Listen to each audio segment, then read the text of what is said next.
Oke, halo semuanya. Gimana kabarnya hari ini? Oke, mungkin bisa ditulis ya di kolom komentar itu apa namanya? Hari ini kabarnya gimana? Apakah baik? Oke, baik. Alhamdulillah. Alhamdulillah baik, Bu. Oke.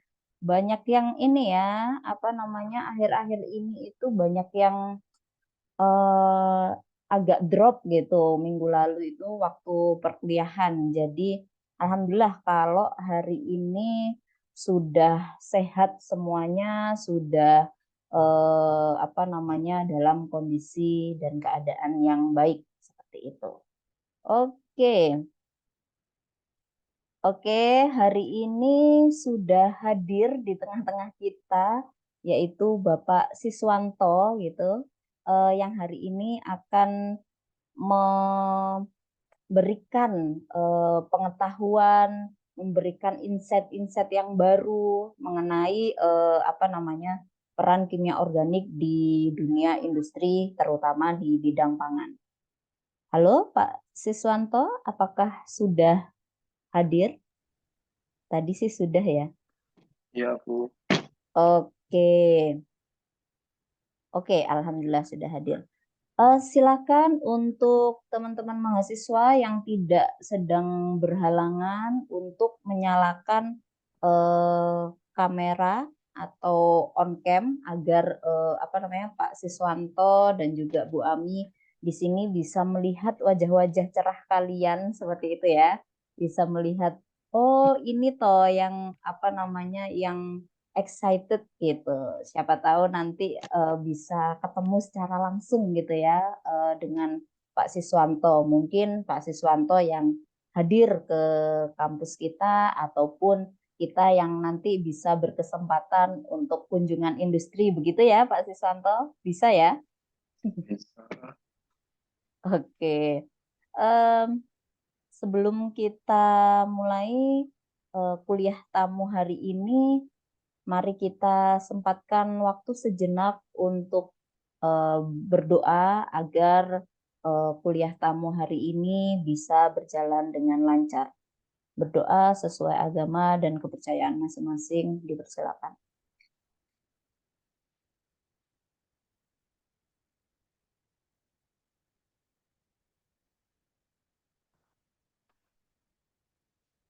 Berdoa dicukupkan. Oke,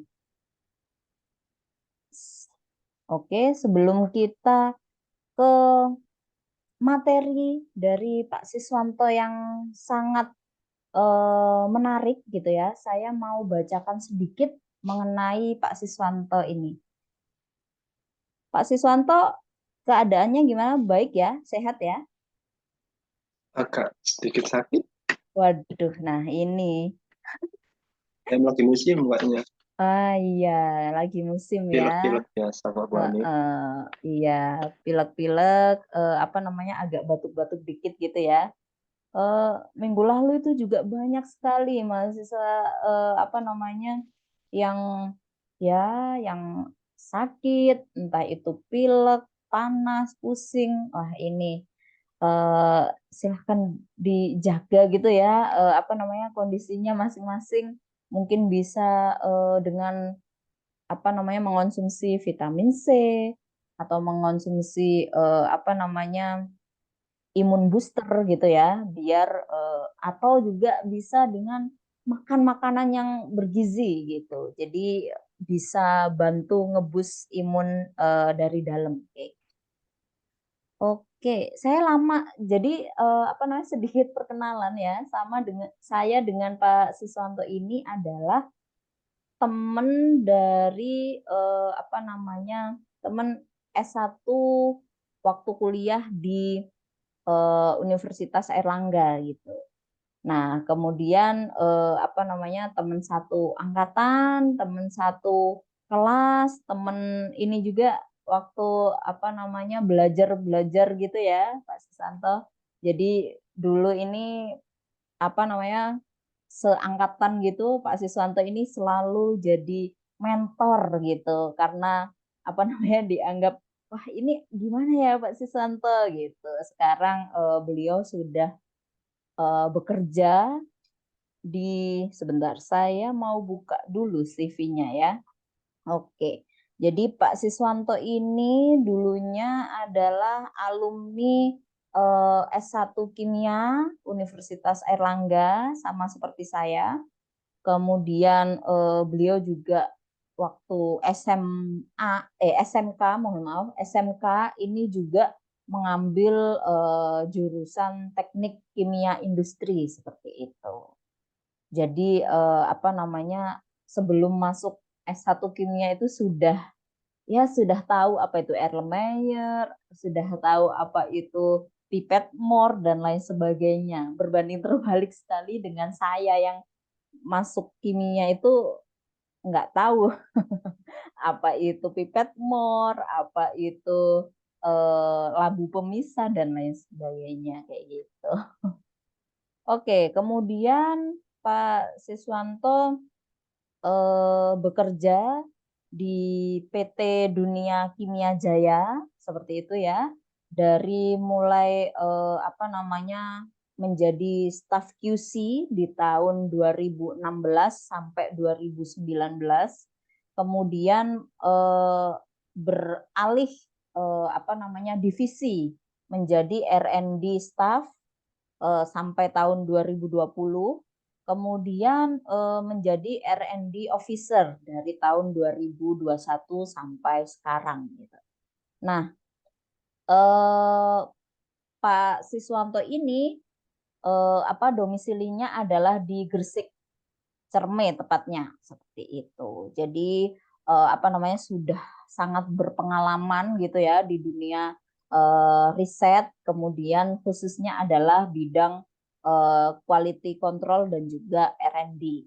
Nah, nanti mungkin selain di apa namanya, kimia organiknya sendiri, nanti mungkin juga bisa gitu tanya-tanya mengenai di bidang QC dan juga R&D. Boleh ya Pak Siswanto? Sangat boleh sekali. Oke.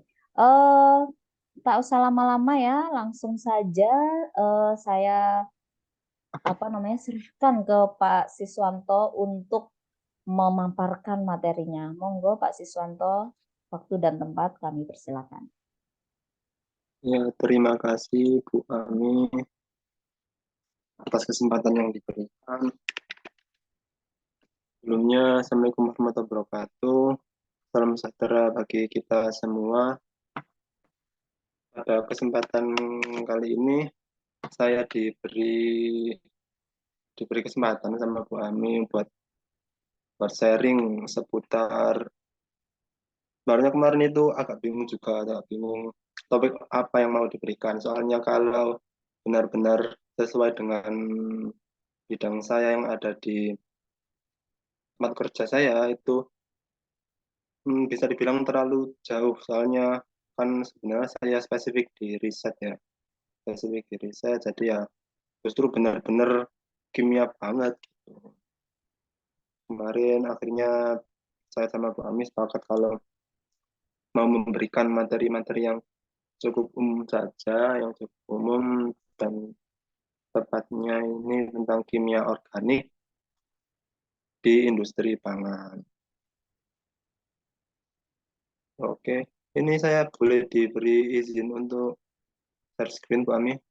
Oke, oke, sebentar Pak. Saya jadikan co-host dulu ya. Oke, sudah, silakan. Terima kasih.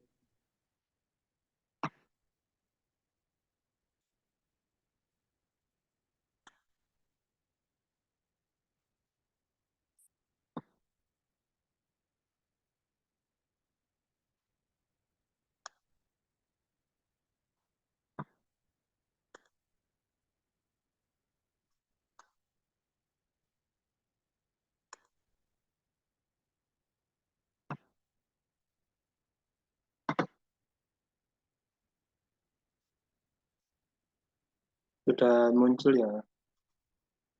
Ya, Sudah jadi muncul.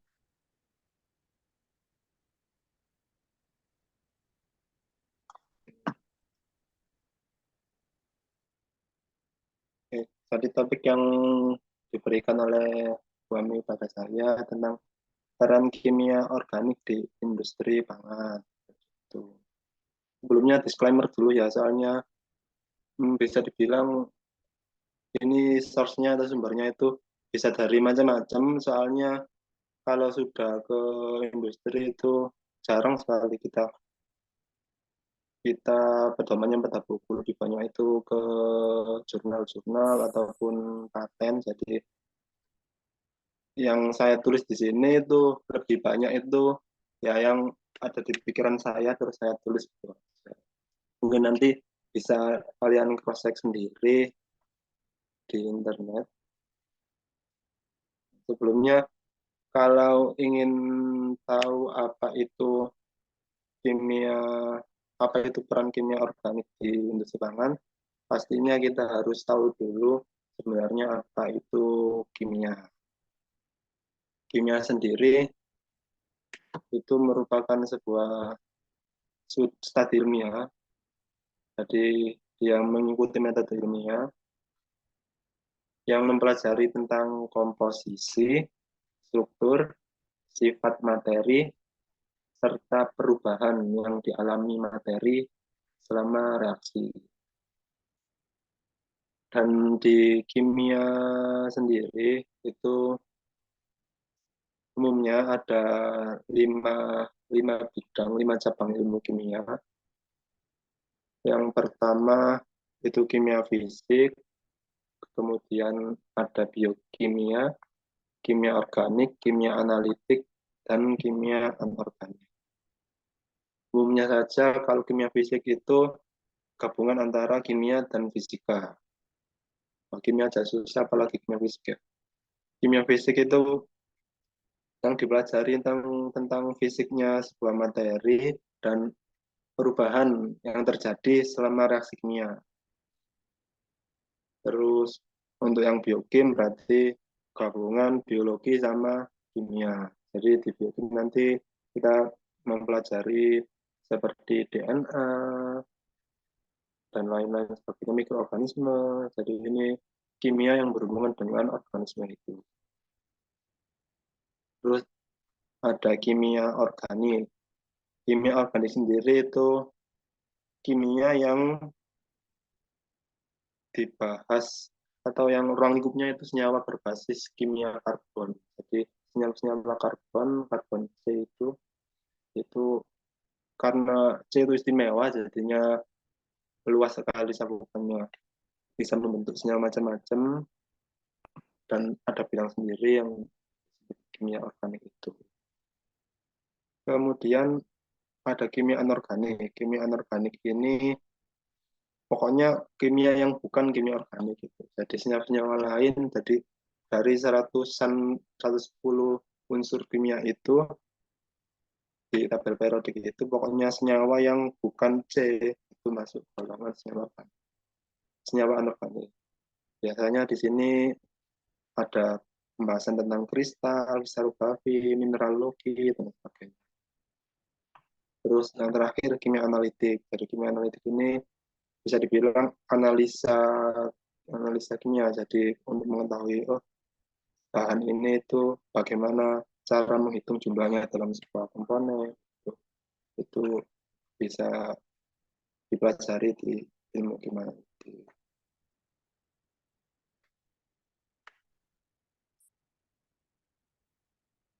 Lebih menjurus ke kimia organik lagi. Kimia organik seperti yang saya bilang sebelumnya, kimia organik ini mempelajari tentang struktur, sifat, dan reaksi senyawa-senyawa yang mengandung karbon. Jadi karbon ini punya 4 tangan. Biasanya kan kalau senyawa-senyawa itu tangannya sedikit ya Pak. Natrium itu unsur natrium itu tangannya cuma satu, bisa mengikat satu tok. Karbon ini spesial, dia punya 4. Jadi dia bisa membentuk macam-macam senyawa, terutama senyawa organik. Terus masing-masing senyawa organik itu sifat dan fungsinya itu biasanya ditentukan oleh struktur dan gugus fungsi. Sudah pernah belajar tentang bosmu sebelumnya kan ya. Kemudian di kimia organik sendiri, beberapa topik atau ya, studi yang biasanya dipelajari, yang pertama tentang struktur ikatan asam basa. Jadi yang pertama dulu mempelajari tentang strukturnya C ikatan dengan C itu seperti apa, C dengan A itu seperti apa, C dengan A seperti apa. Gitu. Kemudian baru dari kecil tadi masing-masing ikatan kita pelajari lagi ke gugus fungsinya. Kenapa gugus fungsi? Karena gugus fungsi ini yang menjadikan sebuah senyawa organik itu spesial atau memiliki fungsi tertentu. Kemudian selain gugus fungsi juga ada tentang stereotimnya juga. Jadi meskipun senyawa ininya sama, tapi kalau strukturnya beda, itu bisa memiliki fungsi yang beda juga. Terus topik yang lain tentang reaksi dan mekanisme reaksi kimia organik. Jadi kalau di kimia yang lainnya biasanya kan cuma misal reaksi pembentukan garam, Na ditambah Cl menjadi NaCl, langsung jadi gitu kan. Sedangkan kalau di kimia organik itu ada yang namanya mekanisme reaksi gitu. Jadi misalnya A plus B jadi C itu lewat mana itu ada ilmunya. Jadi A plus B menuju C itu nggak bisa lurus, misal perlu belok-belok itu ada ilmunya sendiri. Itu yang namanya mekanisme reaksi. Terus lanjutannya mekanisme reaksi ini biasanya digunakan untuk mempelajari sintesis senyawa organik. Jadi kita membuat senyawa organik. Terus yang ilmu lainnya itu tentang penentuan struktur senyawa organik. Terus ada yang lainnya kimia organik bahan alam. Jadi kimia organik bahan alam sama penentuan struktur ini bisa dibilang sering itu ya, sering apa? Sering jadi satu kesatuan. Jadi biasanya ini misal di sebuah, misal kita contoh konkretnya itu kita mau mengambil suatu bahan dari suatu tumbuhan gitu. Jadi misalnya kita punya tumbuhan, sebut saja tumbuhan RBI gitu. RBI, di RBI itu ada mineral apa aja sih? Itu dipelajari di kimia organik bahan alam. Jadi dari situ diekstrak diambil senyawa-senyawa pentingnya. Setelah diambil senyawa pentingnya itu tadi, kemudian ditentukan strukturnya. Jadi itu senyawa apa? Senyawa. Terus setelah itu baru setelah diketahui itu senyawa apa, biasanya dilakukan uji entah itu aktivitas mikrobanya, pokoknya tentang pemanfaatannya. Misal ternyata, oh senyawa ini bagus, senyawa ini bisa digunakan sebagai obat misal.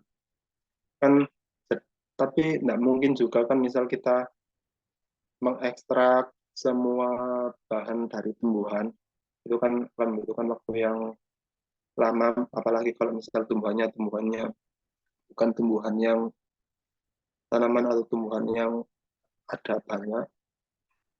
Makanya setelah diketahui strukturnya itu kemudian tahu gugus fungsi yang berperan aktif, yang berperan sebagai senyawa aktifnya itu dilakukan sintesis senyawa organik. Jadi topik-topik di kimia organik ini sebenarnya sebuah satu kesatuan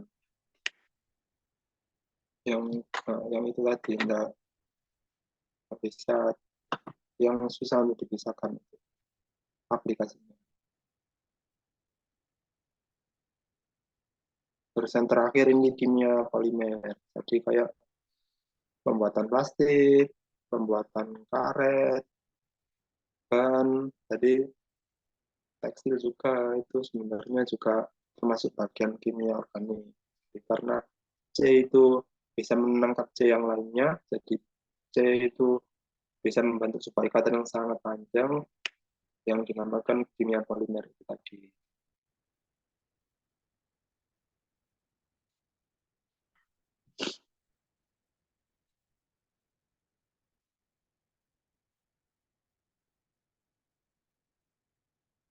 Misal ada yang tanya bisa langsung ditulis di kolom chat aja ya.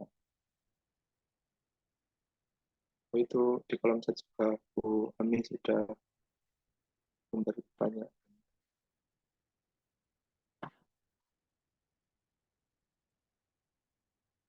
Oke, kita lanjut lagi untuk studi kimia organik di industri pangan, lebih khususnya. Tadi kan kalau yang dibahas sebelumnya secara umum, jadi secara umum kimia organik itu membahas apa saja, terus aplikasinya seperti apa seperti tadi dijelaskan. Ini kita akan lebih fokus lagi ke studi kimia organik, jadi penelitian atau riset-riset kimia organik yang aplikasinya di industri pangan. Yang pertama tentu saja sebagai pengembangan bahan tambahan pangan, jadi zat-zat aditif, pasti bahan pangan yang dibuat sekarang itu banyak sekali yang menggunakan zat aditif, dan itu zat aditif atau bahan tambahan pangan yang diberikan itu bisa berupa senyawa anorganik maupun senyawa-senyawa organik. Tujuannya apa? Karena itu tentu untuk tujuannya memberikan perbaikan rasa, tekstur, atau penampilan makanan. Yang nomor dua, studi di kimia organik untuk pangan tentang metode pengawetan makanan. Yang ketiga tentang metode pengolahan. Yang empat tentang kemasan dan keamanan. Yang lima tentang metode nutrisi makanan, jadi pemberian nutrisi makanan atau namanya sekarang fortifikasi. Nanti kita akan lebih bahas lebih rinci ini.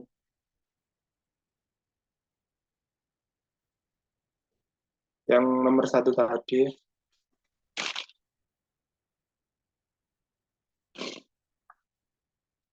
sebagai bahan tambahan pangan. Jadi senyawa-senyawa senyawa organik itu banyak sekali yang digunakan sebagai bahan tambahan pangan. Kalau kita mengacu ke peraturannya BPOM RI, jadi di situ ada kalau tidak salah nomor 11 tahun 2016 kalau tidak salah. Itu diatur golongan-golongan senyawa kimia yang digunakan yang boleh digunakan sebagai bahan tambahan pangan. Di sana sudah disebutkan di aturan BPOM itu rangkum di sini ada 27 jenis bahan tambahan pangan yang golongan bahan tambahan pangan yang digunakan sebagai tambahan pangan untuk entah itu memperbaiki tekstur, rasa maupun pengolahan selama selama proses pengolahan atau pembuatan makanan itu.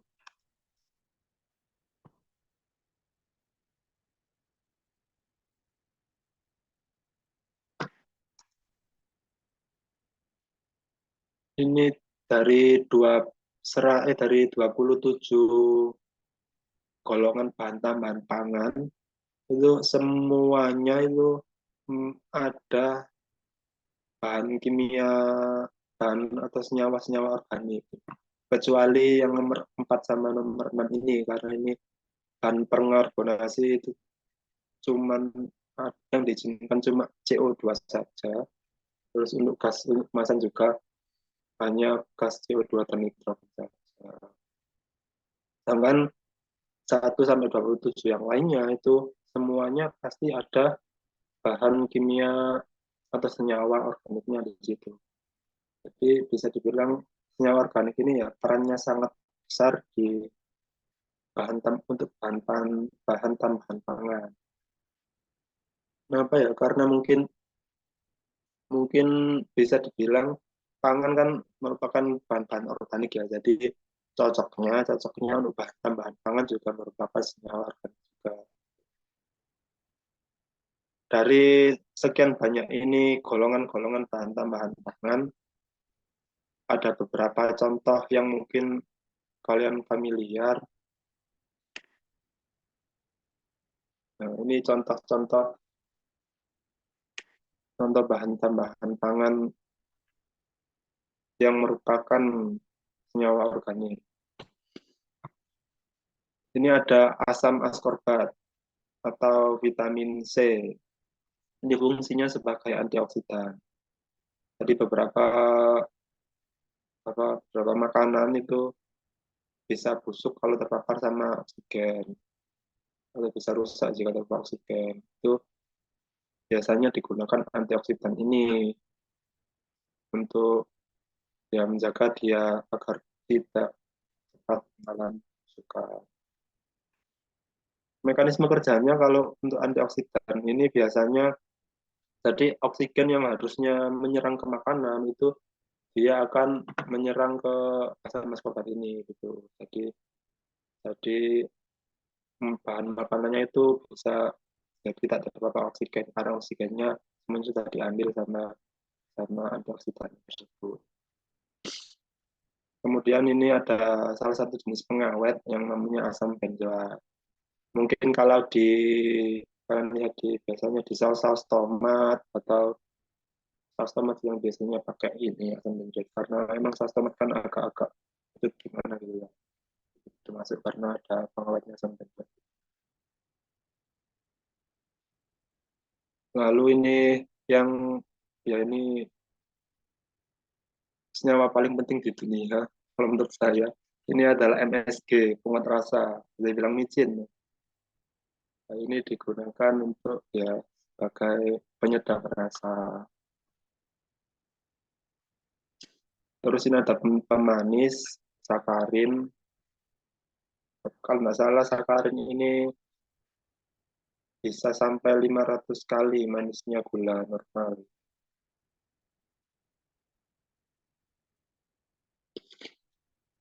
Terus ini untuk pewarna kuning.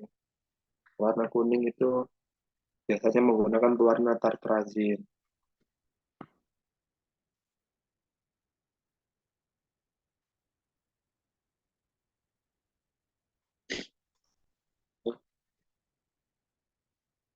Biasanya terrajin senyawa warna kuning ini ada di mie biasanya ada atau ya, pokoknya makanan-makanan yang berwarna kuning itu. Kemudian untuk perisa itu flavoring agent. Jadi ya aroma gitu. Biasanya bisa dibuat parfum, bisa dibuat makanan juga. Ini contohnya rasa pisang. Jadi sebenarnya rasa pisang itu apa ya?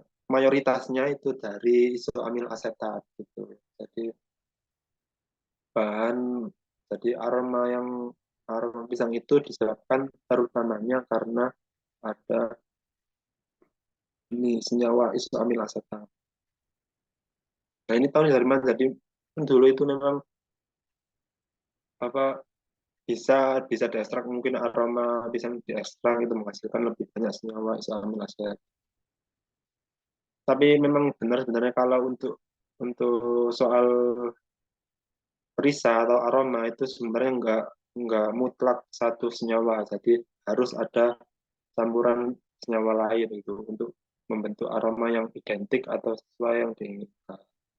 Jadi untuk misal aroma pisang itu nggak murni amil asetat saja, tapi mungkin mayoritas memang menggunakan amil asetat.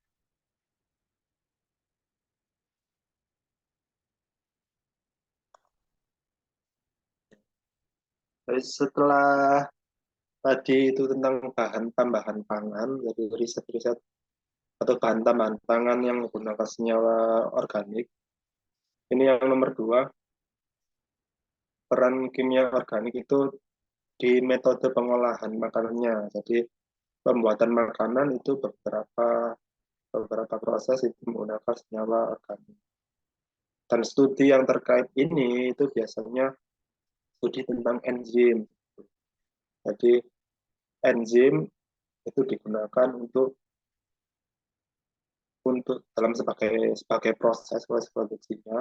Yang fungsinya sebenarnya hampir sama dengan bahan tambahan pangan, cuman ya bisa dibilang fungsinya lebih gitu. Jadi kalau bahan tambahan cuma ya cuma nambah rasa, perbaiki terus pengawet tidak aja. Kalau ini lebih ke dalam prosesnya.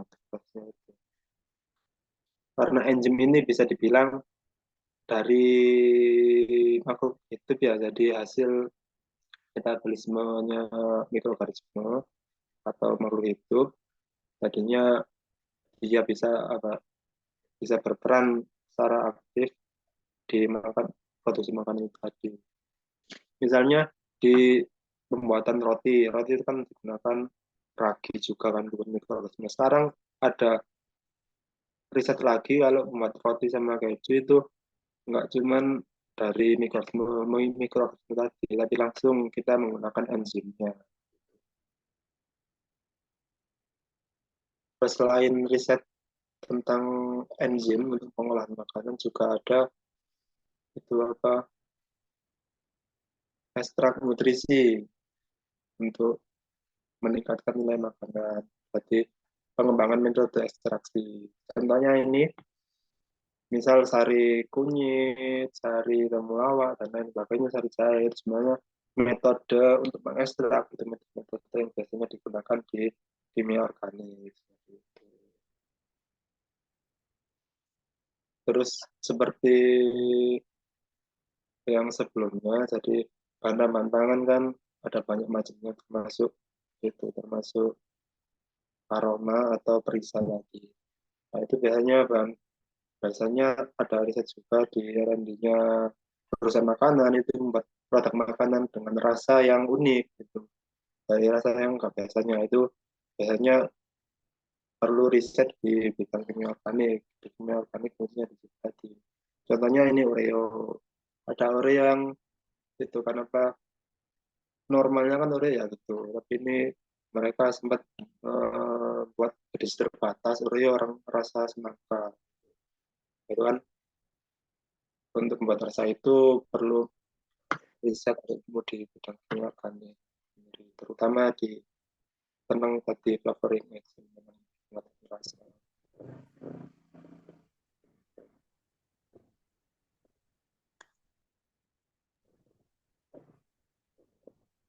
Setelah tadi pengolahan makanan, beberapa fungsi lain di kimia organik ini tentang pengawetan makanan.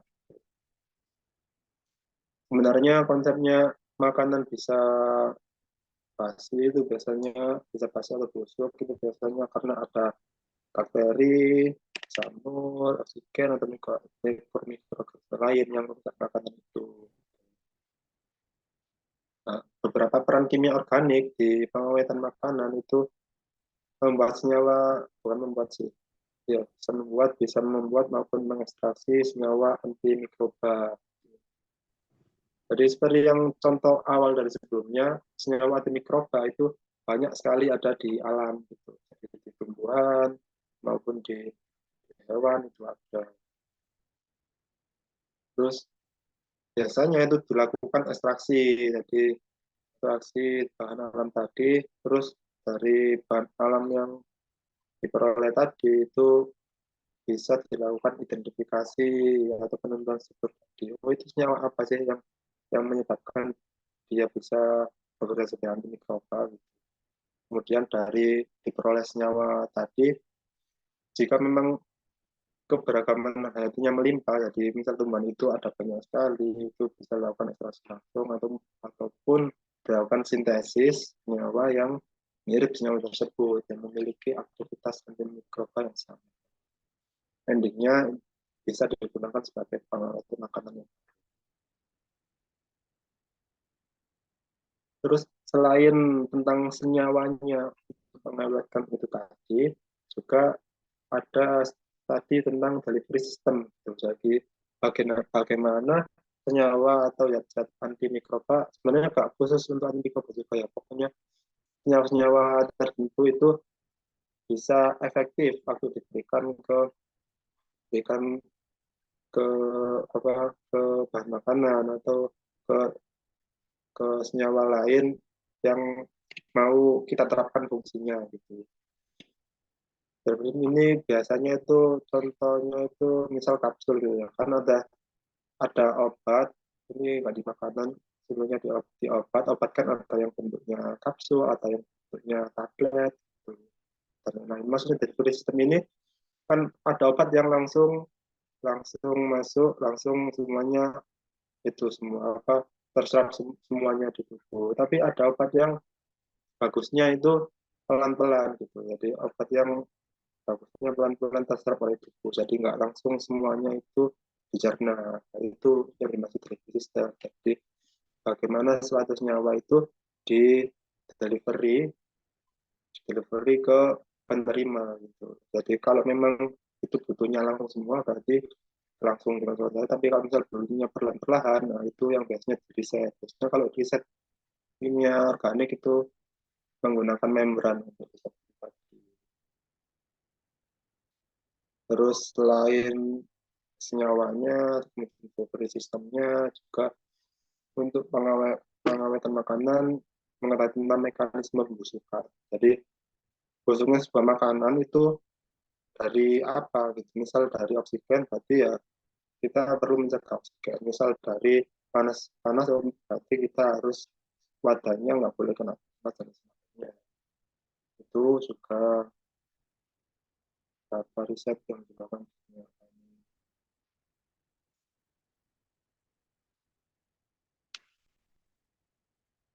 Terus ini riset tentang kemasan, kemasan dan keamanan makanan.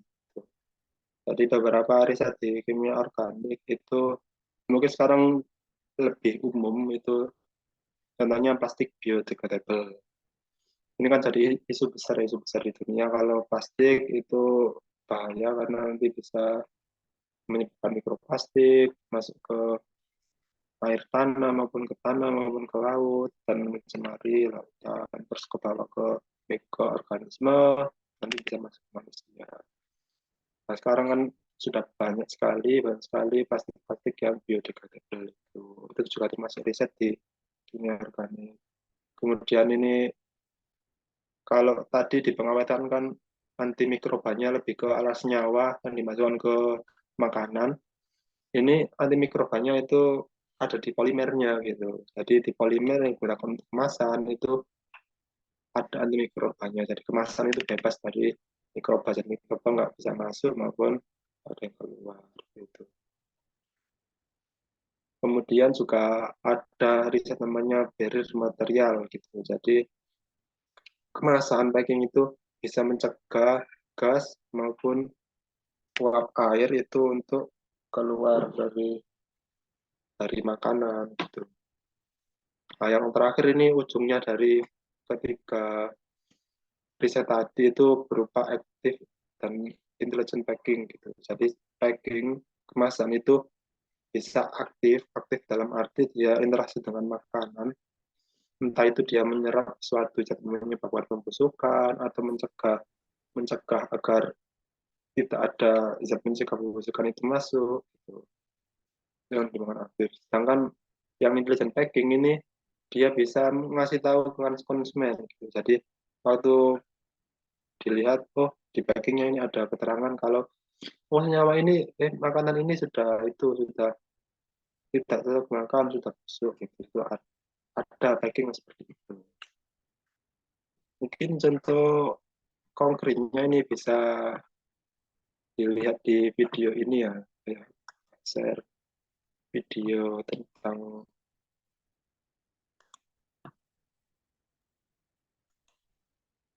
packing.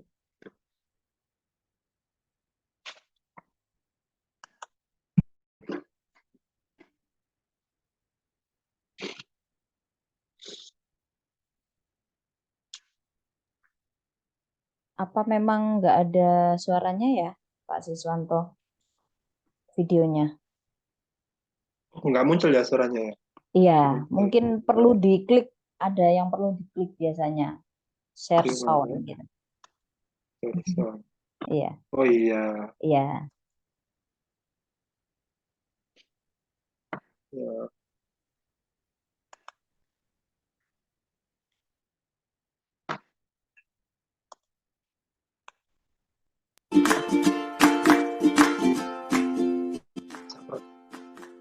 Jadi kan ini sebenarnya ini videonya hanya contoh-contoh saja, contoh-contoh tadi tentang packing. packing itu ada yang namanya active packing. Jadi active packing ini dia bekerja aktif untuk mencegah makanan itu jadi busuk atau penurunan kualitas. Misalnya ini ada packing yang dia bisa mengambil zat etilen. Zat etilen ini kalau kalian tahu ini zat etilen yang biasanya yang bisa menyebabkan sebuah buah itu jadi busuk atau jadi matang gitu. Ini kalau di pisang, contohnya pisang mentah kan biasanya dikasih karbit ya, kasih karbit atau disemprot itu sebenarnya dikasih etilen ini gitu. Jadi ini yang menyebabkan sebuah buah itu jadi matang. Tapi kalau dibiarkan terus-terus kan berarti lama-lama buahnya itu bisa lewat matang ya, lewat matang bisa jadi busuk seperti itu. Makanya ini ada packing yang dia bisa menyerap etilen tadi, sehingga makanan buah-buahan yang sudah matang itu tadi dia nggak sampai kelewat matang gitu, jadi nggak matang. Terus, nah ini salah satu contoh lain packing yang intelijen itu, yang smart itu apa? Jadi dia merubah kondisi di packing itu tadi. Gitu. Normalnya kan udara itu memiliki oksigen 20%, nitrogen 70-an ya, 20 sekian persen, nitrogen 70 sekian persen, sama CO2 cuma sedikit gitu.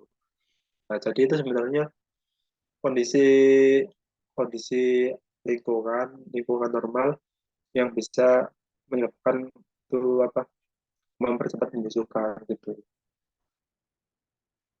Nah, ternyata ternyata misal kita merubah kondisi di dalam packing itu tadi, contohnya ini dirubah dengan oksigennya digunakan 80%, CO2 20%, dan itu juga berefek ke makanan yang ada di packing tadi gitu. Jadi contohnya ini kalau di daging dengan tingginya oksigen itu bisa warna merah banget dagingnya, sedangkan dengan jumlah karbon dioksida yang banyak itu dia mencegah bakteri untuk tumbuh.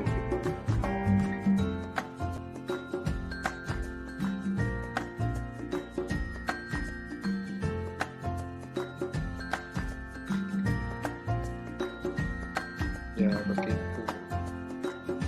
Ini contoh lain misal kan soalnya beda barang, beda makanan itu beda pengolahan. Ini untuk sayur-sayuran beda atmosfer yang digunakan. Kalau tadi kan 80 oksigen, 20 karbon dioksida. Kalau ini lebih banyak karbon dioksidanya.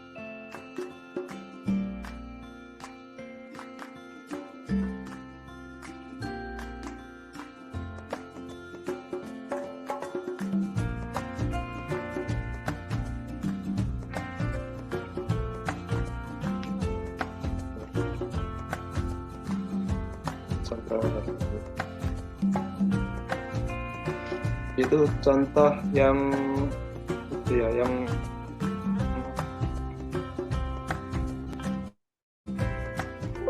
sedangkan kalau yang ini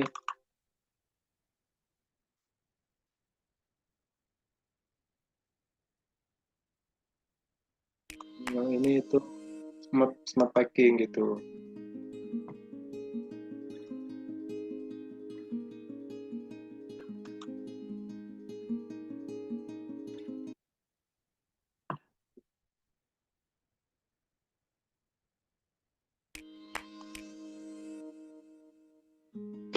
Jadi kalau kalau intelligent packing itu packingnya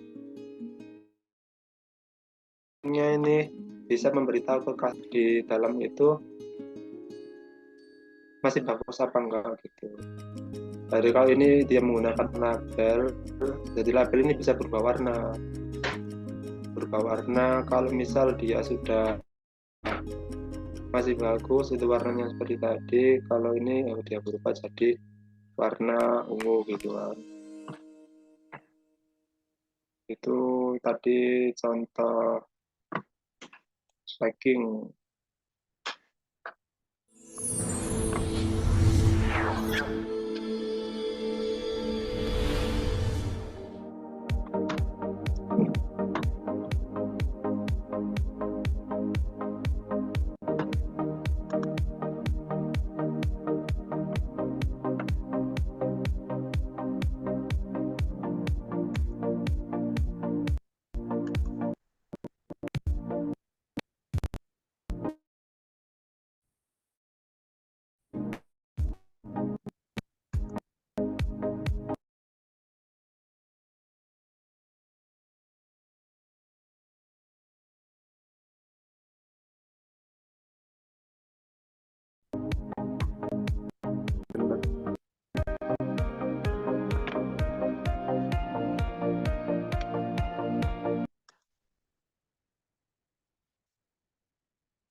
Nah, itu tadi contoh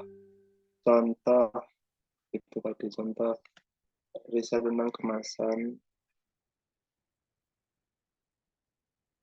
Nah, sekarang yang terakhir ini kimia organik tentu saja berhubungan sama itu ya apa sama nutrisi karena di situ banyak yang merupakan senyawa-senyawa organik gitu.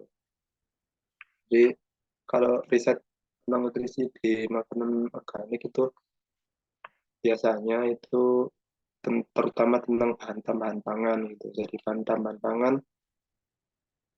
yang menggunakan senyawa anorganik, senyawa organik. Kemudian yang kedua itu tentang meningkatkan bioavailabilitas. Jadi kesediaan hayati sebuah nutrisi itu tadi. Ini biasanya diwujudkan dengan itu apa penggunaan fortifikasi makanan gitu. Misalnya kalau itu sebenarnya di beras, biasanya kan harusnya beras itu cuma isinya nasi gitu aja. Sekarang beras itu ditambah dengan asam folat sama vitamin juga. Biasanya.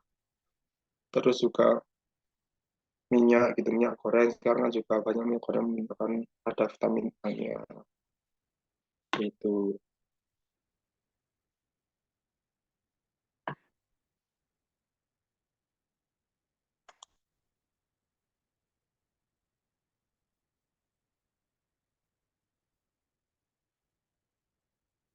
Nah, yang terakhir ini contoh aplikasi bahan organik di dalam industri pangan. Jadi ini ambil contoh dari produk yang ada di tempat saya bekerja itu.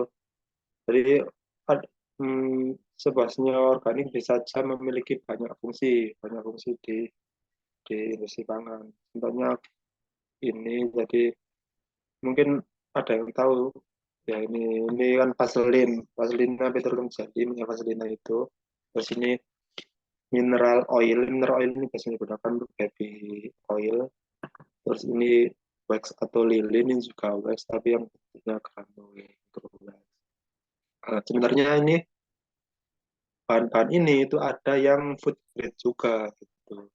Nah, food grade ini berarti dia digunakan untuk industri pengolahan pangan. Gitu. Ini beberapa contohnya. Ini yang sebenarnya saya bilang tadi itu petroleum jelly atau petrolatum, liquid parafin, nitroglycerin sama parafin black. Produk turunan parafin sendiri, parafin itu mungkin banyak yang nggak kenal, tapi kalau nama nama sebenarnya parafin itu ada alkana. Alkana pasti banyak yang kenal. Jadi alkana nyawa rantai CH ini itu disebut juga nyawa parafin. Terus dia itu bisa diproduksi dengan sintesis juga bisa dengan non sintesis. Dan ini biasanya pemurnian minyak bumi. Terus ada 4 yang umum. produknya itu ini tadi liquid parafin, makro sama mikro sama mushroom jelly. Ini kalau turunan parafin diproduksi dari pemurnian minyak bumi gitu. Jadi dari senyawa-senyawa atau fraksi-fraksi yang biasanya digunakan sebagai bahan bakar itu justru hasil sampingnya itu yang diambil digunakan sebagai parafin wax, liquid parafin maupun petrolatum. Jadi dia justru produk sampingnya dari bahan bakar. Tenang saja setelah dilakukan pemurnian dia bisa memiliki grade yang food grade, jadi kualitasnya bisa digunakan di makanan. Terus fungsinya apa di industri makanan?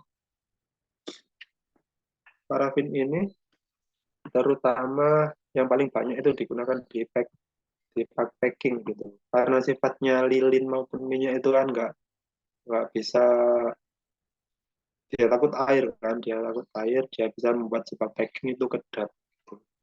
Jadi biasanya digunakan di produksi kertas, body besar itu pasti ada, biasanya untuk packing itu ada coating maupun laminasi yang dari wax, entah itu lilin atau bahan parafin yang tadi itu.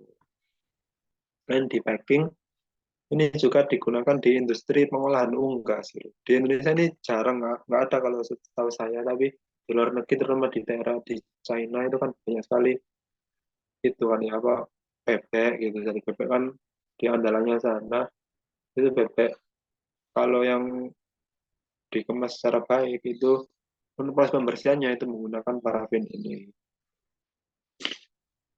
Terus ada juga yang langsung dikotingkan atau disemprot langsung ke makanan gitu. Biasanya di keju maupun buah. Jadi buah makanya kan kadang ada buah-buah kayak apel, kayak buah itu ada lilinnya gitu kan.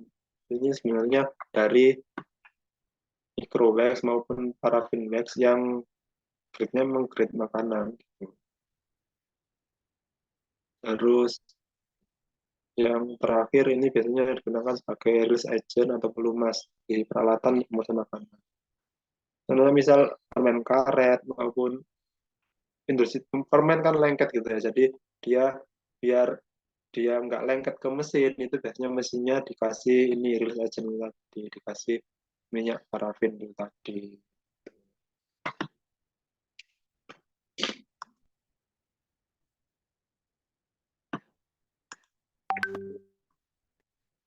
Ini contoh terakhir ini itu apa? Yang tadi parafin wax digunakan di pemotongan bebek gitu. Jadi di pemotongan bebek ini parafin digunakan untuk kan bulu bebek itu ada yang bulunya besar sama ada yang kecil-kecil ya. Jadi bulu yang kecil-kecil itu dia agar bisa diambil itu dia dilapis sama lilin dulu gitu. Jadi dia sama lilin terus nanti lilinnya diambil sekalian lilinnya itu dia akan menarik bulu-bulu halus tadi.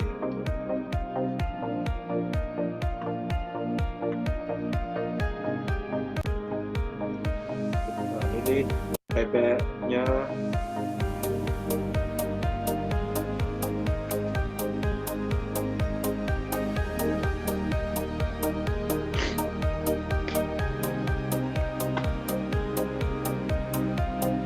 ini bebeknya dicuci dulu.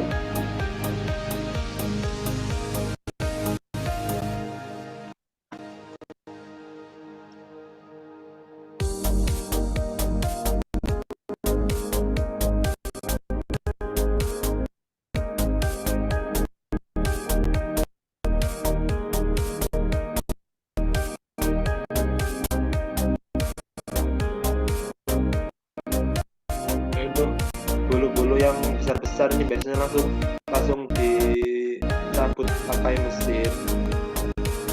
Langsung dicabut pakai mesin.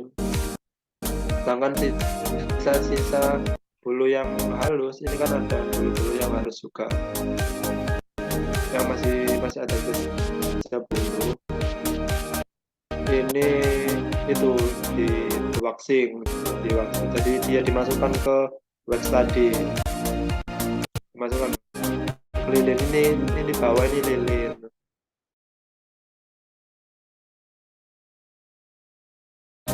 dicelupkan ke lilin, nanti lilinnya tadi beku, waktu lilinnya beku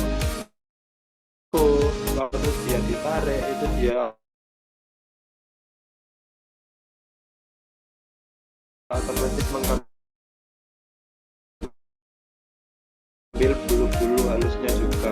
Jadi bulu-bulu halus jadi ini katanya sudah bagus saja.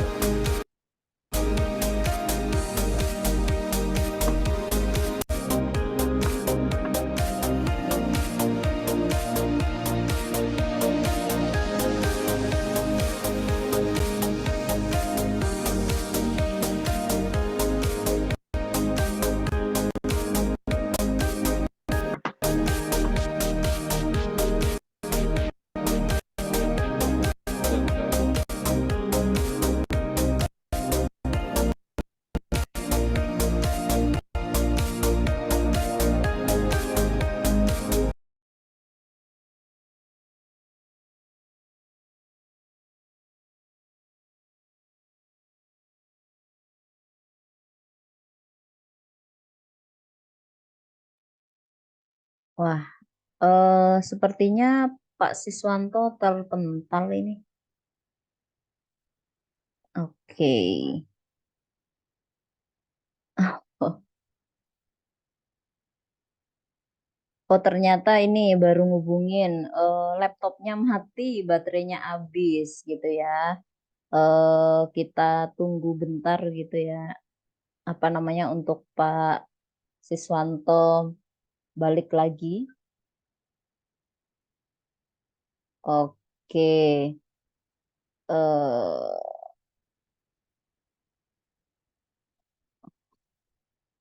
Oke, ternyata laptopnya mati, kemudian chargernya ketinggalan di tempat kerja. Oke, nggak apa-apa. Di sini apa namanya Pak Siswanto akan join lewat HP aja gitu ya. Eh, Mungkin nggak ada ini, mungkin atau saya bisa share ya PPT-nya. Oke, oke nanti.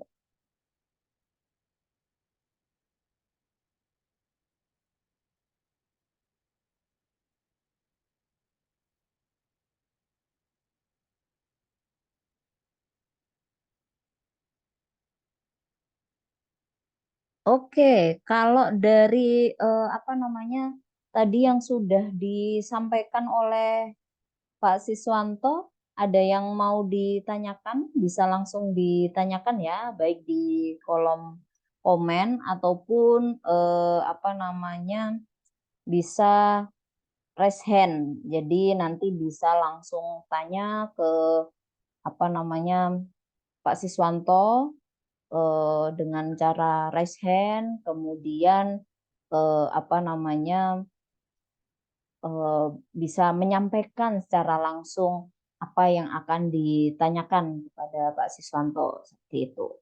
Ini kita masih nunggu ya dari Pak Siswanto untuk join kembali gitu. Wajar ada apa namanya kesalahan teknis itu wajar sekali.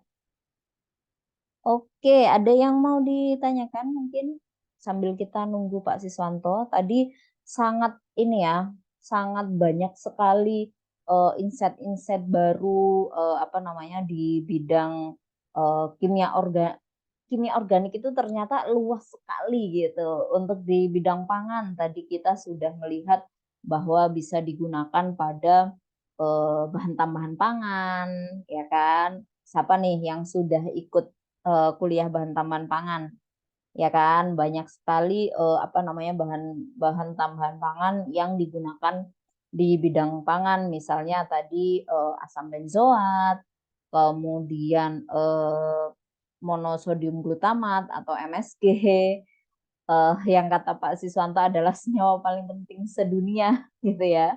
Terus kemudian juga tadi ada sakarin yang digunakan sebagai pemanis gitu dan seterusnya. Nanti itu BTP akan kalian tempuh di semester 3 gitu untuk yang hari ini atau yang saat ini baru semester 2 gitu nanti akan kita tempuh di semester 3 mengenai bahan tambahan pangan. Tadi juga dijelaskan oleh Pak Siswanto bahwa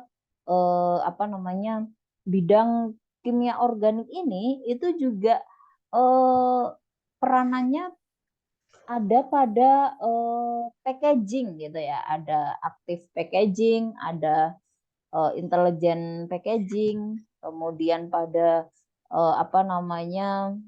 eh, senyawa fortifikasi gitu ya tadi. Jadi ini benar-benar lengkap, benar-benar komplit apa yang disampaikan oleh Pak Siswanto ini.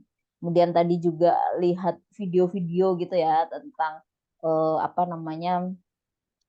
active packaging, kemudian intelligent packaging. Oke, ini Pak Siswanto sudah hadir lagi. Iya, iya Oh, Bami. oke. Alhamdulillah udah Haha. laptopnya ternyata Iya, ini ya. laptopnya mati, terus chargernya ketinggalan di lab. Oke, iya. Oh, ini juga bergabung Bu Ratih Hidayah gitu ya. Eh, untuk sekedar informasi, Bu Ratih Hidayah ini juga teman saya gitu ya, satu angkatan yang kebetulan adalah istri dari Pak Siswanto. Silahkan nggak apa-apa Bu untuk hadir dan bergabung. Malah sangat seneng gitu. Oke, udah ada ya Pak Siswanto? Apa ya? Oke, udah. Eh, Ya, bentar, saya mau ngepin mana ya kok? Oh ini. Oke. Eh,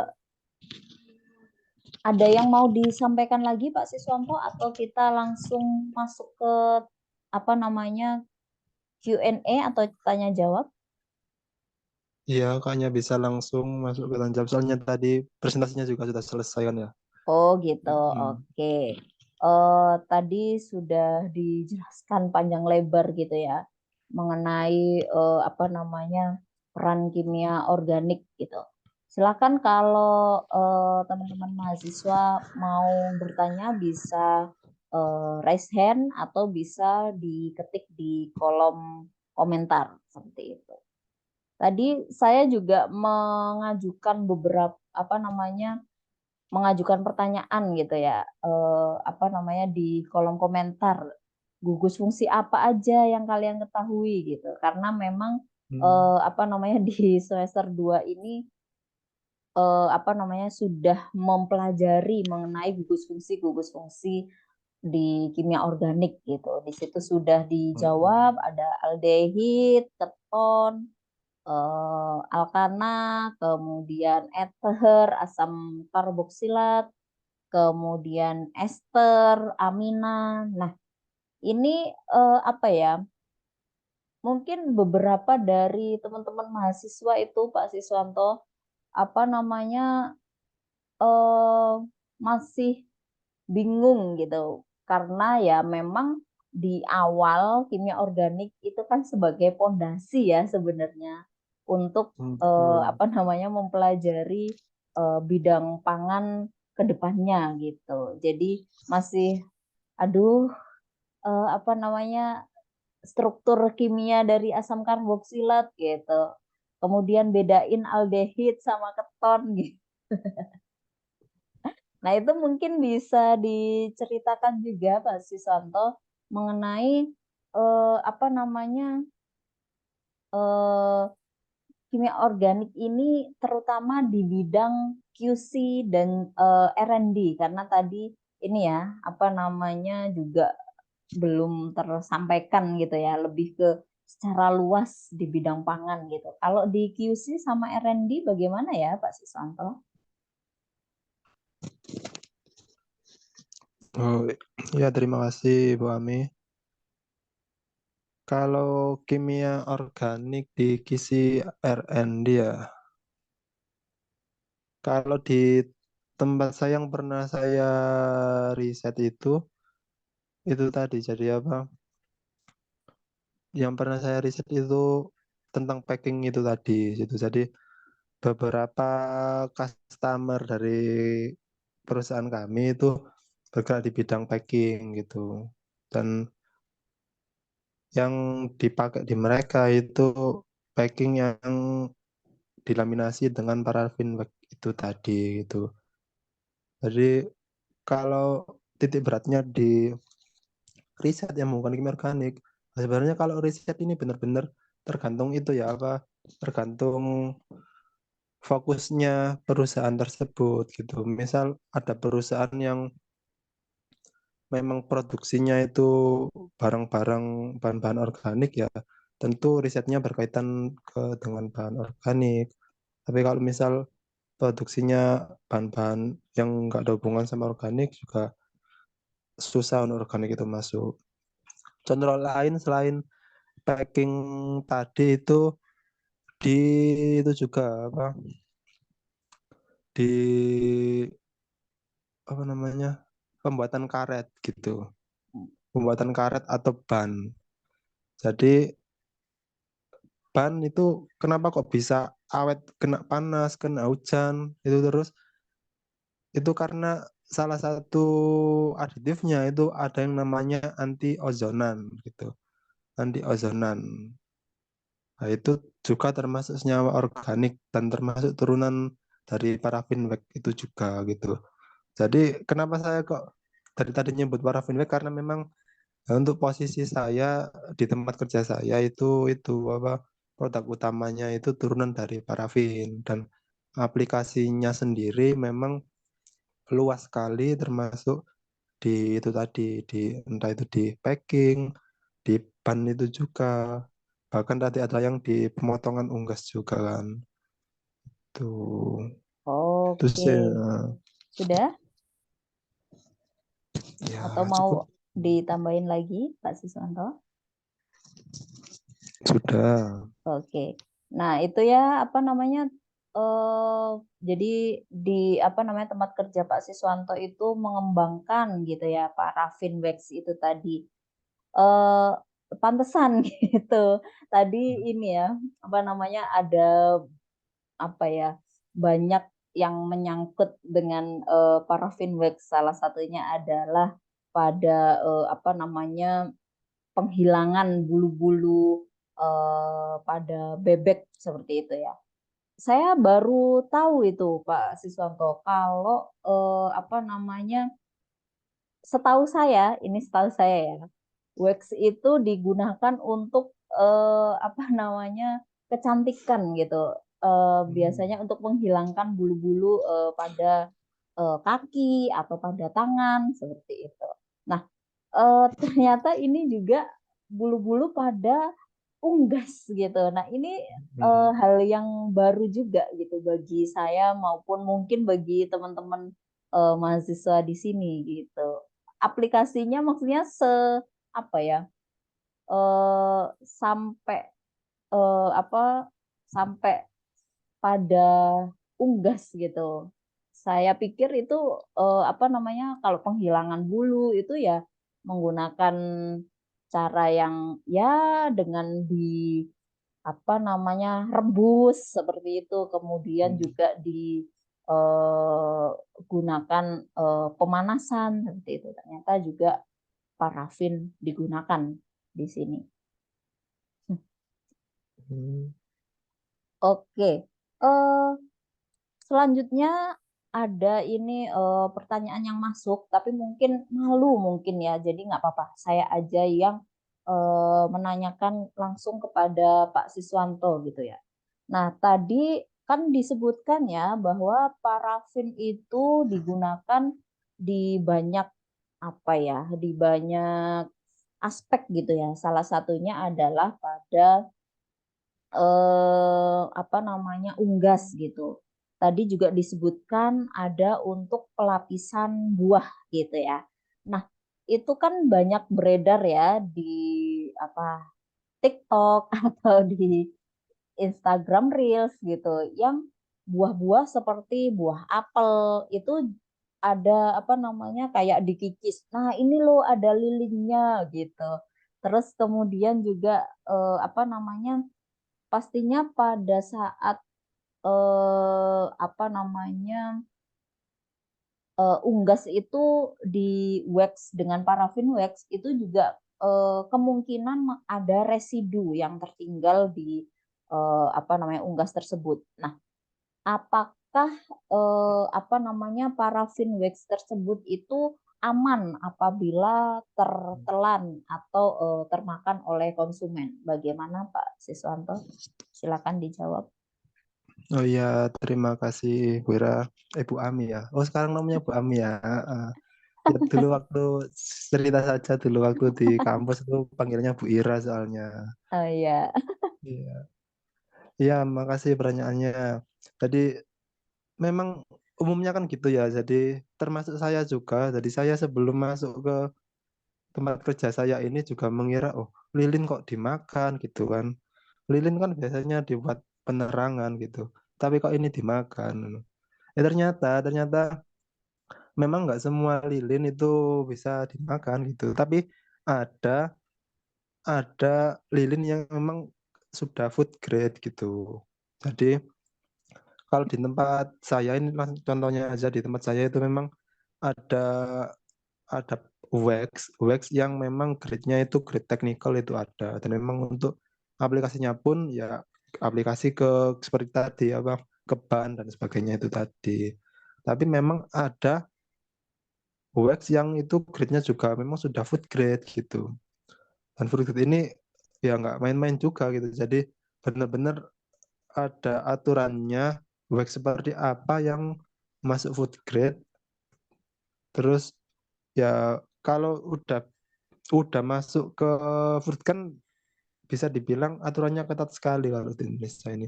Sudah, sudah ya langsung dibawa oleh BPOM. Kalau di luar misal itu di Amerika itu ada namanya FDA, FDA itu BPOM-nya Amerika. Itu semua pasti ada perizinan atau birokrasi yang ya wax-wax tertentu saja yang bisa digunakan untuk makanan gitu.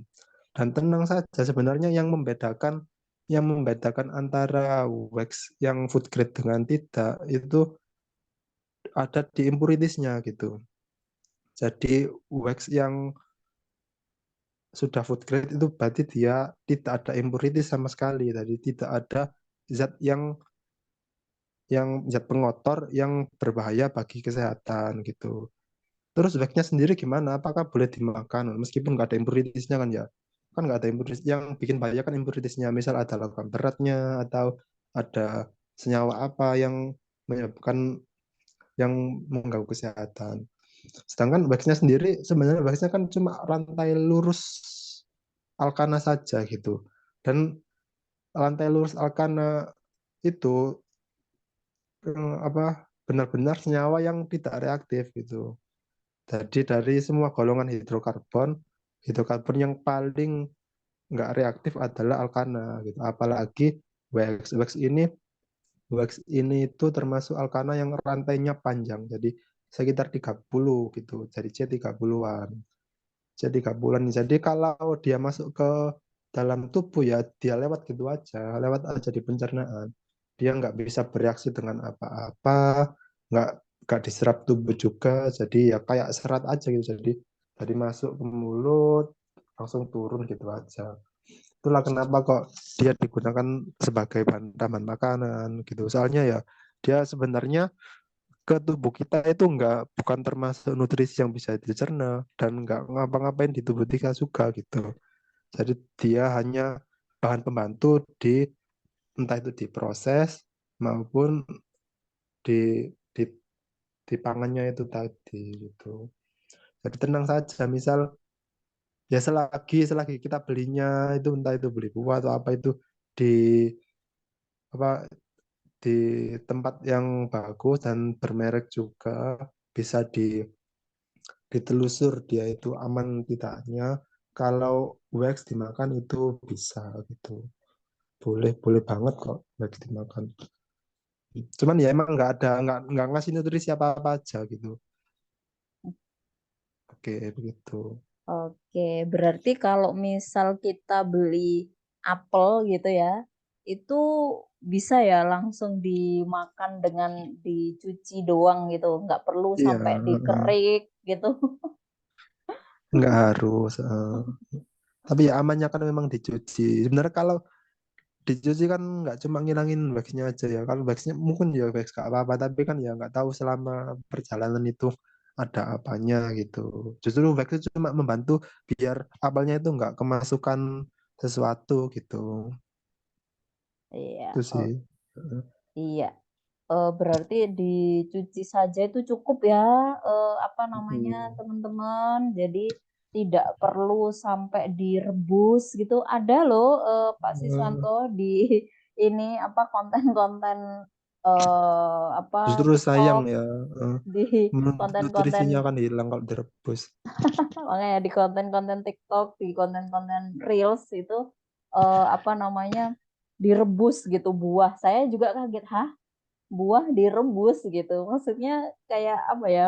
Di konten tersebut sih pengennya adalah biar lilinnya itu apa? Kalau direbus itu kan leleh gitu ya. Jadi lilinnya hilang gitu. Iya.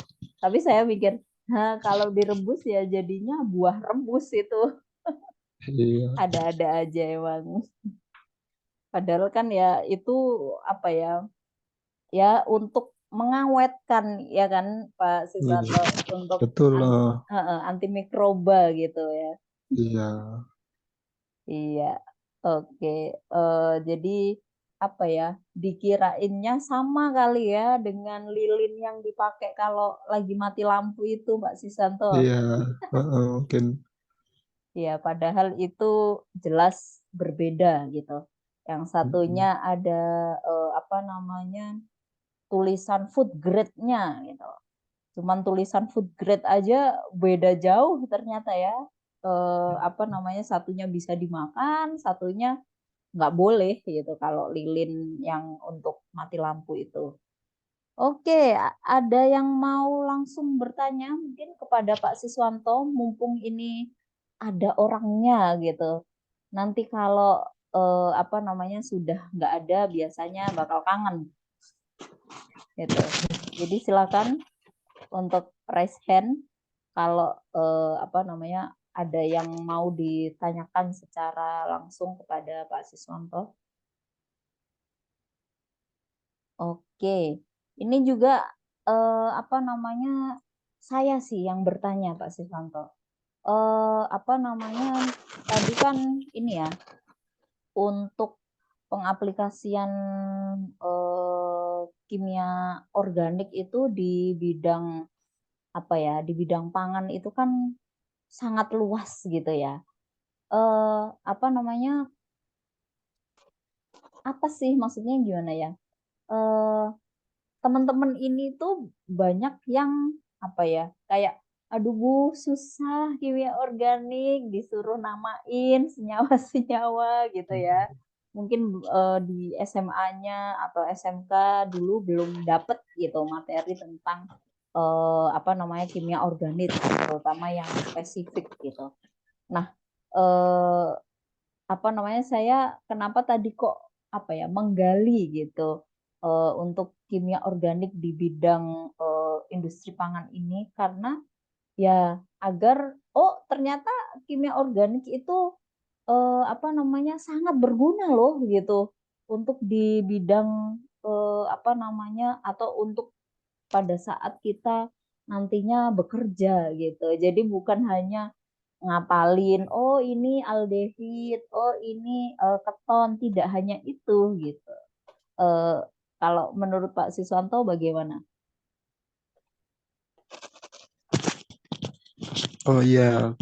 Jadi kalau sebenarnya ilmu apa aja termasuk kimia organik itu kan tujuannya itu untuk kalau basicnya, kita tahu basicnya itu kita bisa terapkan di mana aja gitu. Misalnya ini tadi kimia organik, contohnya gugus fungsi ya, gugus fungsi. Terus kita tahu kalau gugus fungsi ini itu sifatnya kayak gimana. Terus dia itu selain nama tahu sifatnya, terus karakteristiknya. Itu jadi nanti kita waktu bekerja, misal kita bekerja di tempat yang ada bahan kimianya, tahu atau bersinggungan dengan bahan kimia tersebut, kita bisa tahu bagaimana cara kita menghandle barang tersebut gitu. Misal tadi kan apa soal parafin tadi kan kalau kita nggak tahu parafin itu apa, kita nggak tahu wimul itu apa, kan sudah takut duluan kan gitu. Tapi ketika tahu, oh ternyata itu dia bahan organik yang nggak apa-apa, yang nggak bahaya, ya kita bisa bisa membuat keputusan yang lebih bijak gitu. Termasuk mungkin nanti yang kerja di bahan berdampingan dengan pelarut juga, pelarut kimia itu kan biasanya banyak yang dari organik kan. Nah, itu oh senyawa ini misal oh ini senyawa keton yang rantainya pendek, oh jadi ini nggak boleh dihirup, nggak boleh dekat-dekat. Nah, itu sebenarnya ada semua di kimia organik gitu. Jadi aplikasi langsung kimia organik itu bisa diterapkan langsung di dunia kerja. Misal kita ya tahu dasarnya gitu.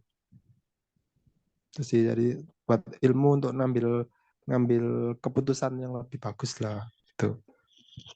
Oke, terima kasih Pak Siswanto. Jadi gitu ya, teman-teman.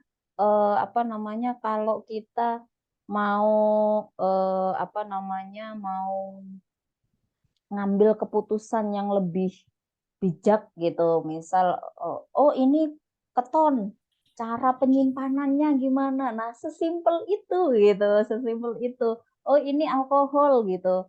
Apa namanya penyimpanannya kayak gimana? Itu apa namanya kalau kita tahu apa sifatnya, karakteristiknya, kita bisa memutuskan, oh ini dia harus ditutup gitu agar tidak cepat menguap gitu. Alkohol itu kan dia sangat cepat menguap ya gitu. Jadi harus ditutup gitu. Kemudian apa namanya eh, tidak boleh dekat api dan lain sebagainya. Keputusan-keputusan itu yang apa namanya dipelajari di kimia organik. Dari mana? Dari sifat-sifatnya.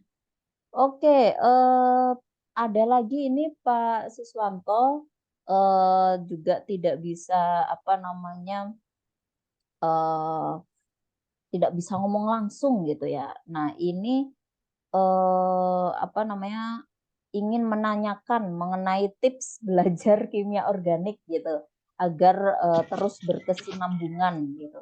Apakah harus dihafalkan atau bagaimana ya kalau dari Pak Siswanto yang apa ya sudah istilahnya sudah dari belajar apa ya kimia kemudian kimia organik dan seterusnya sampai bekerja ini kira-kira bagaimana tips and triknya? Ya, saya juga itu ya, Pak, jadinya flashback ke zaman-zaman waktu kuliah. Ya, memang ya, justru kalau dosen saya ya, kimia organik itu justru logik Dosen gitu. yang mana? Yang itu. Ya Yang mana jadi ini? sebenarnya Harus spesifik. ya yang itulah. Oke. Jadi ada namanya itu, kalau kalian cari sudah profesor sekarang, Profesor Mulyadi ya, Mulyadi Tanjung. Nah, itu beliau itu selalu bilang kalau kimia organik itu terutama dulu itu waktu membahas apa ya? Penentuan suhu molekul. Itu selalu bilang kalau kimia organik itu logik gitu. Jadi harus masuk akal, tapi paling enggak agar kita bisa menentukan kita bisa tahu logikanya itu harus tahu dasar-dasarnya kan itu. Misal logika logika sederhana matematika kan apa jika A maka B gitu kan. Berarti kita harus tahu dulu yang benar itu yang A atau yang B gitu kan. Nah, itu juga sama. Jadi kalau kimia organik sebenarnya ilmu yang logik juga gitu. Jadi masuk logika. Tapi agar tahu atau agar logikanya itu bisa berjalan, ya itu paling enggak itu harus tahu dasar-dasarnya itu tadi gitu. Dasarnya dalam arti kalau ilmu kimia organik di dasar ini kan biasanya gugus fungsi tadi kan. Gugus fungsi berarti ya justru itu dasar banget untuk menghafal gugus fungsi itu gitu. Jadi mau nggak mau harus tahu dulu, harus ngafalin dulu gugus fungsinya gitu. Baru nanti ke ya misal lanjut ke apa jenjang selanjutnya atau ada kimia organik spesifik yang kebantangan itu mungkin itu ilmu yang lebih lanjutannya itu tahu misal oh gugus fungsi ini yang sudah kan hafal tadi itu fungsinya kayak gini. Jadi misal dia dicampur dengan A itu dia harusnya jadi kayak gini gitu. Tuh, jadi agar agar dapat menguasai ilmu kimia organik secara berkesinambungan kan banyaknya kesinambungan itu harus benar-benar megang konsepnya, konsep dasarnya. Nah, dan untuk konsep dasar ini ya mau nggak mau tetap harus dihafalkan gitu. Terutama gugus fungsi sama reaksi. Makanya dulu kalau Ibu Ami ingat kuliah sintesis nyawa organik, nah, itu hampir semuanya itu ya ya gitu kan ya nilainya itu C kan, nah, gitu. Padahal itu ya dosennya itu selalu bilang kalau kalau ini itu logik logik gitu. Tapi ya masalahnya agar tahu logikanya itu harus ngapalin beberapa reaksi gitu sih. Harus ngapalin mekanisme reaksi yang menjadi dasar itu tadi. Ya itu sih. Jadi kalau kalau tipsnya itu tadi berarti tetap harus menghafal tapi dasar-dasarnya saja yang perlu dihafal. Yang jadi konsep utama. Misal penamaan ya, ini kita gampangnya aja penamaan. Penamaan dasarnya penamaan kan itu apa? Dicari dulu itunya apa gugus utamanya kan. Cari dulu C utamanya, C utama itu yang paling panjang. Berarti ya berarti nanti kalau nemu senyawa yang muter-muter kayak gimana pun dihitung dulu ini yang paling panjang ini. Terus yang jadi gugus fungsi itu ada prioritasnya juga kan. Oh berarti oh gugus fungsinya ini berarti namanya ini C sekian misal C7 heptana kan harusnya tapi ternyata ada gugus fungsinya alkohol berarti heptanol gitu. Misal itu tadi contoh penamaan tadi. Ya gitu sih jadi semua topik biasanya ada core-nya, ada intinya. Tinggal kita mengeksplor bagaimana menjalankan logika berdasarkan inti itu tadi. Begitu. Apakah cukup menjawab? Oke, sangat menjawab sekali ya dari penjelasan Pak Siswanto. Saya jadi flashback ini juga ke masa-masa apa namanya perkuliahan gitu, di mana ngerjain SSO gitu ya. Itu, aduh, pusingnya nggak karuan gitu. Cuman ini Pak Siswanto mungkin dulu pada saat kita kuliah gitu ya, karena memang jurusannya itu adalah kimia murni gitu. Jadi benar-benar kimia organik itu diuplek-uplek apa ya, diuplek-uplek kayak dibahas itu secara mendalam gitu ya. Eh, tapi kalau di teknologi pangan ini apa namanya kimia organik diambil parsial gitu, terutama yang berkaitan dengan reaksi-reaksi yang ada di dalam bahan pangan, kemudian juga reaksi-reaksi yang eh, berkaitan seperti itu. Jadi ada reaksi apa namanya nanti kita di kimia pangan gitu akan belajar ada reaksi apa namanya, kok saya tiba-tiba lupa ya. Eh, yang itu loh gula, kemudian pencoklatan itu apa ya Pak Siswanto, yang ini pencoklatan gula itu. reaksi reaksi Maillard. Ya Allah, ya, reaksi Maillard itu apa namanya, nanti kita akan membahas mengenai reaksi Maillard, kemudian reaksi enzimatis yang tadi sudah disebutkan, ada apa namanya, penggunaan etilen gitu ya.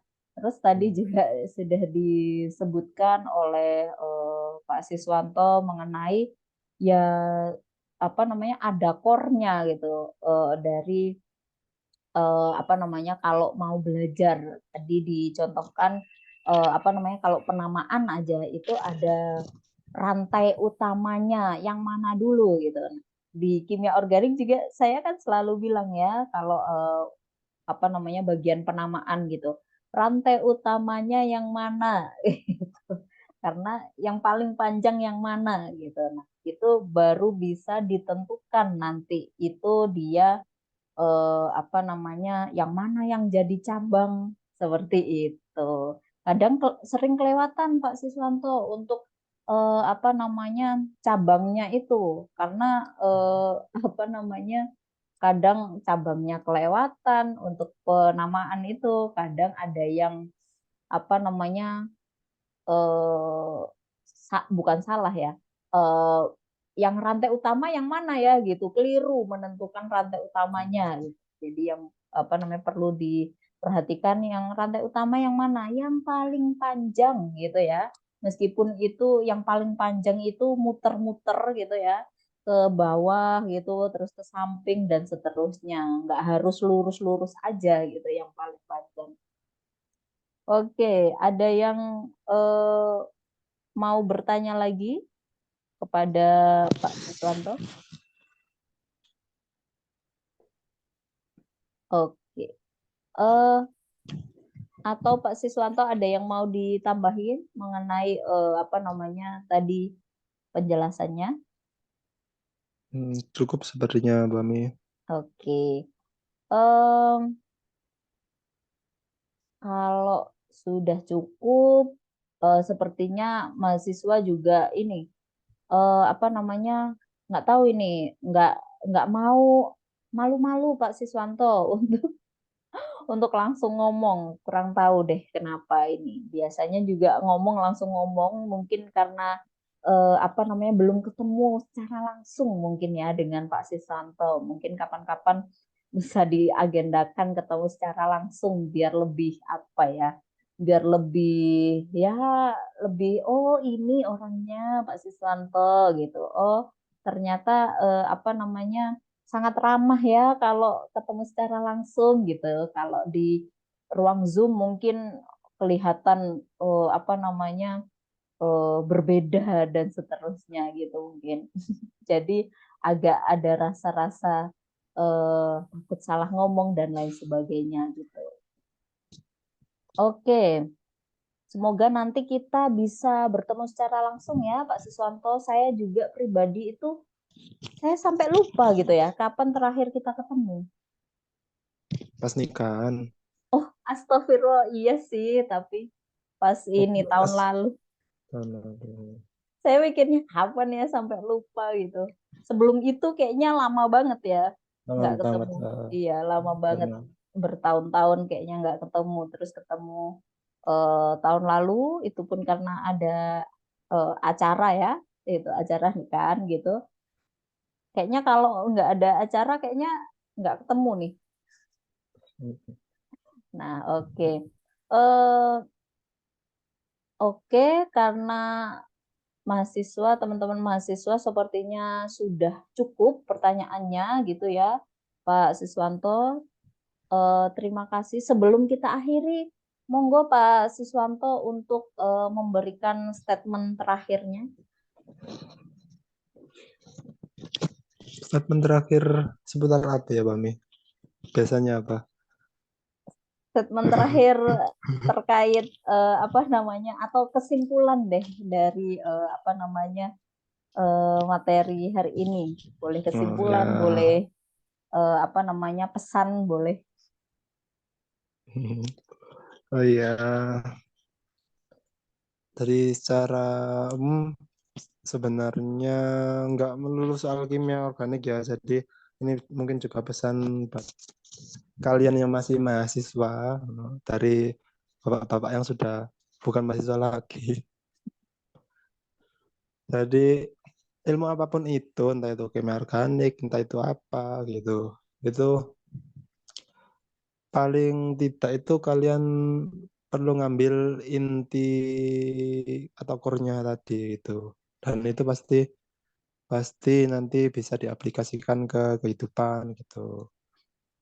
Jadi jangan sampai untuk belajar, jangan sampai untuk belajar, apalagi lelah belajar kimia organik ya jangan ya kasihan Bu Ami.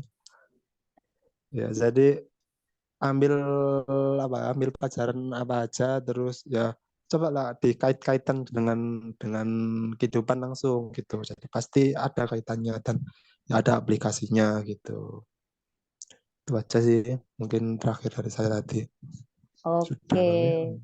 oke, terima kasih Pak Siswanto. Iya, itu penting banget harus dikaitkan gitu di dunia nyata gitu. Dan kimia terutama kimia organik ini itu bukan hal yang abstrak ya, yang nggak bisa ditemui di lingkungan sekitar gitu. Struktur-struktur itu semua nyata adanya gitu. Kalian bukan belajar hal yang goib gitu ya. Gitu. Oke, sebelum kita apa namanya akhiri, mari kita berfoto bersama terlebih dahulu. Sebentar, silahkan kalau yang mau on cam. Oke, silahkan. Oke, bentar. Oke, saya mulai ya. 1, 2, 3. Oke, sebentar.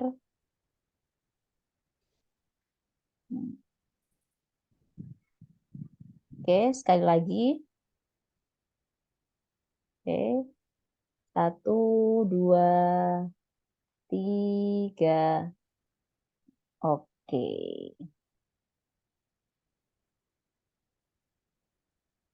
Oke.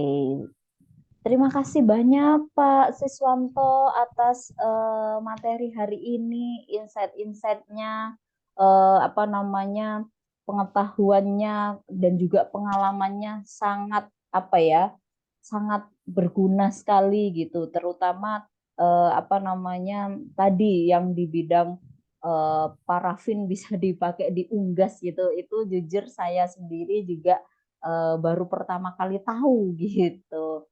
Eh, Terima kasih sebelum kita akhiri apa namanya mari kita berdoa terlebih dahulu gitu ya agar kita semua diberikan kesehatan. Tadi juga Pak Siswanto menyampaikan kalau lagi flu gitu ya agak-agak pilek dikit gitu. Semoga kita semua di sini diberikan kesehatan dan juga ilmu yang kita pelajari hari ini bisa bermanfaat. Berdoa sesuai agama dan kepercayaan masing-masing dipersilakan.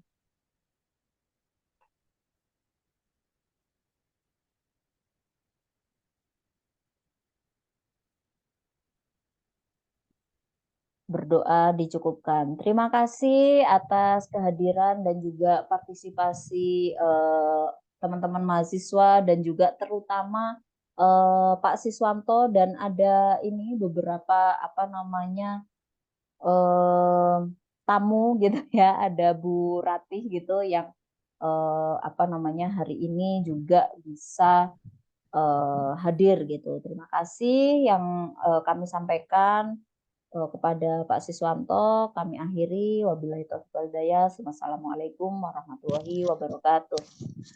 Waalaikumsalam warahmatullahi wabarakatuh. Terima kasih Pak Siswanto.